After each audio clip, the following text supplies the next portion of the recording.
How's it going, YouTube? Welcome back to another video on the channel, and today we have Sprite Runick. That's right, you requested it and I built the deck profile. The theory behind this is basically that you have a very small Sprite and Frogs engine, which has always been the case, and usually up until now you just filled it all the way up with hand traps. But since this is not the right format for hand traps, I would say, they're not performing the best. It's more of a board breaker format. We're just filling it all the way up with Runick spells, which are really good. They let you draw so much during your opponent's turn. And they're basically board breakers, right? You have your negates, you have your pops, you have your protection, you have your searcher and your field spell. So they just fill in the place of hand traps, which are no longer that powerful in this format. And of course, last but not least, as you can see here, Hugin is a level 2. So the synergy with this deck is really good because every quick play Runick spell card can actually summon Hugin for free to the field,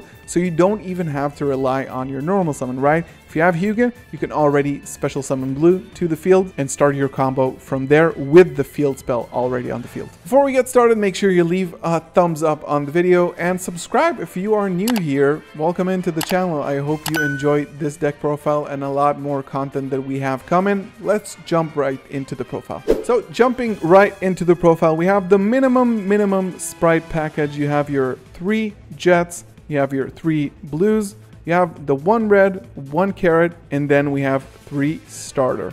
This will give you everything you need, that and the frogs, to make your Sprite plays happen.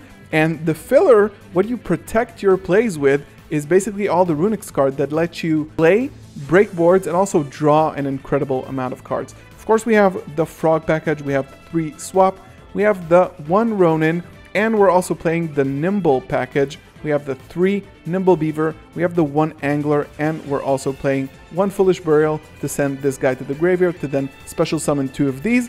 This is basically your monster lineup. This is it. And then in terms of the Runicks, we have the 2 fountain. We started testing this at 1, and I kind of didn't like the fact that I have to get it back from the graveyard, and that if it's banished, it's gone for the whole duel. So I think 2 is a little bit more cautious, but you still have the room to play 2 and it's fine. You have your 3 Runick tip, your searcher, then you have your freezing curses, which is your monster negate. You have the flashing fire, which pops a special summon monster. You have your destruction, which pops a spell or trap on the field. And you have the slumber. Slumber is sort of like the flex one. I really like Slumber because in this deck specifically, a lot of times what will happen is that somebody will summon a strong monster and just try to attack either your elf or your toad.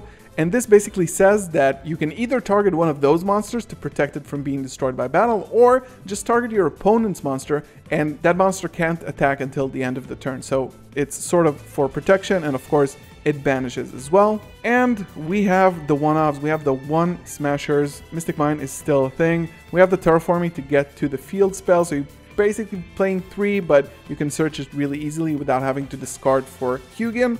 And then we have the Called by the Grave. So for the extra deck, you're playing a really small Runick package. We're playing the 2 Hugin and the 1 Gary. Gary is kind of insane. I really like him.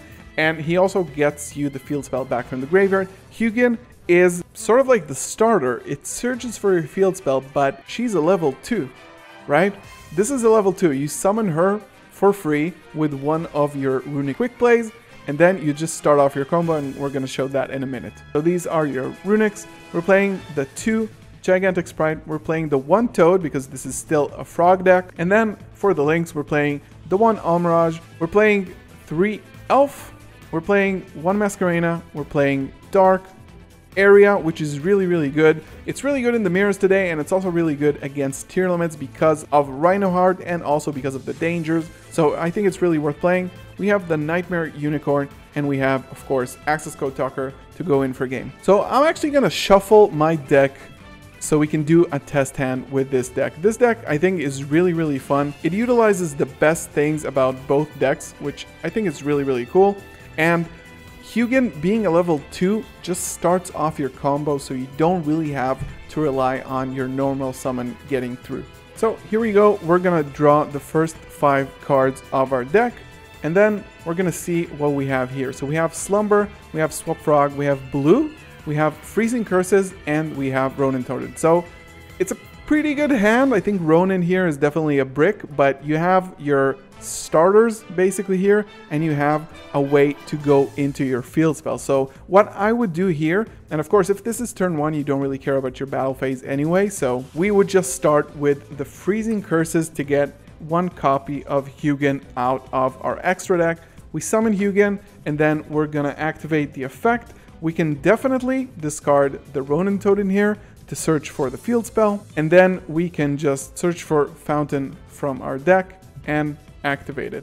Then you can already draw 2 cards, which I think is definitely the play here. You activate Slumber, targeting Hugin, and then this card is protected from card effects and battle for this turn, and then you can just trigger Fountain. We're going to give our deck a little bit of a shuffle, and then we're going to target Slumber and Freezing Curses from our graveyard, and this is basically Pot of Greed. You just draw 2 cards. We're going to draw into red, and we're going to draw into Destruction. So this is really good. You already have something to activate on your opponent's turn, and basically since this is already a level 2, you can go straight into blue, special summon it, activate the effect, and then we're gonna look for Jet, of course. We have still not normal summoned, and this is basically what you need to do in order to not get in B-word. We're gonna go for Gigantic Sprite here.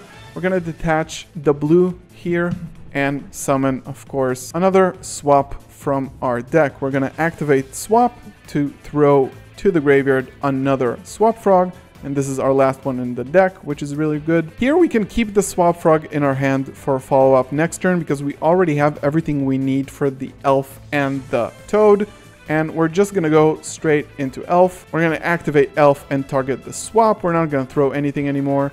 We're gonna banish the swap for Ronin Totem. We're gonna summon it. Then we are gonna get 2.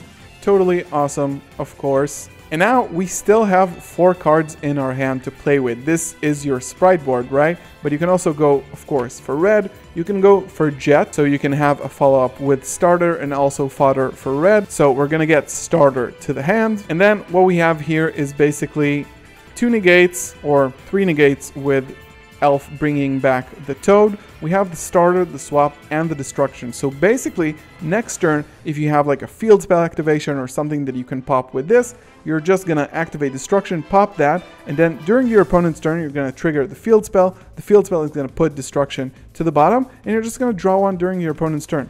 And this is a great follow-up. We shuffled it, of course. This is not 100% ideal, but I think you kind of get the point of the deck. It's just more draw power and more interruptions during your opponent's turn, and a lot of things here with the Runick engine is just built-in removal that you usually don't have when you're playing hand traps. So yeah, this is my Sprite Runick deck profile. I think this might be a sleeper. We might get to see this in some way, shape, or form in the future. I really hope you like this. Please leave a comment and tell me what you thought of the deck profile. What would you do differently? And don't forget to leave a like on the video and subscribe for more awesome content like this. Thank you for watching as always, and I'll see you in the next one.